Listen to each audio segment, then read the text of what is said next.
Green morning दोस्तों, स्वागत है आपका अपने ग्रीन प्लैनेट के यूट्यूब चैनल पर।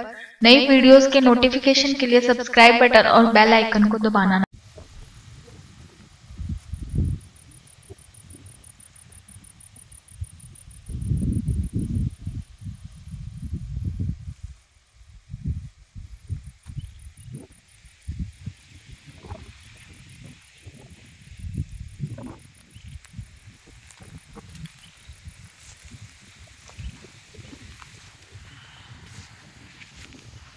नमस्कार. आपण आज सारोळा तालुका औसा या शिवारामध्ये आलो आहोत. आज दिनांक 15 जानेवारी 2024. आज मकर संक्रांत आहे. मकर संक्रांतीच्या निमित्तानं तुम्हाला सर्वांना आज शुभेच्छा. तिळगुळ घ्या, गोड गोड बोला. आपण आज आलो आहोत सारोळा शिवारामध्ये. स्वामी जे आहेत ते स्वतः परिचय देतील स्वतःचा. स्वामी, माझं नाव नागनाथ मनमताप्पा स्वामी, राहणार सारोळा तालुका औसा, जिल्हा लातूर. ग्रीन प्लॅनेटचे हे जे तुम्ही प्रोडक्ट आहेत, ग्रो नायट्रो किंग वगैरे, हे कधीपासून वापरता? जवळजवळ आप्पासाहेब 9 ते 10 वर्ष झालं मी वापरतो. बरं. आता हरभरा आहे, गहू आहे, ज्वारी आहे. ही ज्वारी मला तर हे लांबून ऊसच आहे असं वाटलं सुरुवातीला, तर पण जवळ आल्यानंतर तुम्ही सांगितलं ही ज्वारी आहे म्हणून. तर हे काय काय नेमकं सुरुवातीपासून काय काय वापर केला त्याला तुम्ही? आम्ही सुरुवातीला खत वगैरे कुठला असं रासायनिक खत पेरलो नाही. बीज प्रक्रियेसाठी तुमच्याकडून एस टी वापरलो. एस टी लावून पेरणी केली.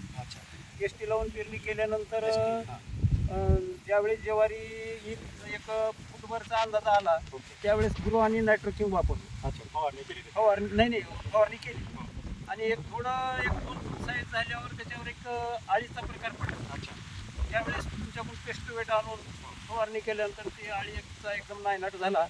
आणि अशा प्रकारे ही पीक एवढं जोरात आलेलं आहे की आज औसा तालुक्यामध्ये कुणी यावं आणि बघावं. बिलकुल तसं दिसू लागलंय.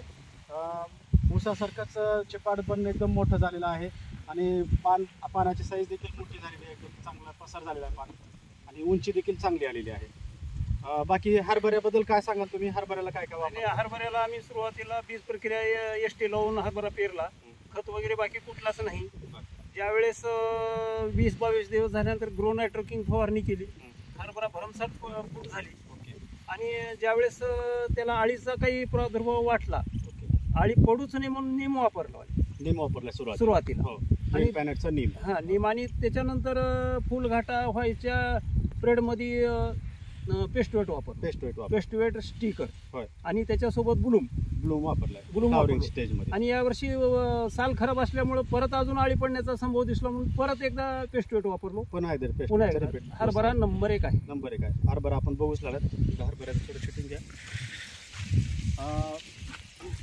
महाराज सुरुवातीपासून वापर करतात ह्या खताचा, ग्रीन प्लॅनेटचा, ग्रो नायट्रोकिंग. आणि पेस्टोवेटबद्दल खास बोलायचं झालं तर पेस्टोवेटचा चांगल्या पद्धतीनं वापर प्रिव्हेंटिव्ह म्हणून आणि पुन्हा कीटक पडल्यानंतर देखील ते रेग्युलरमध्ये वापर करतात.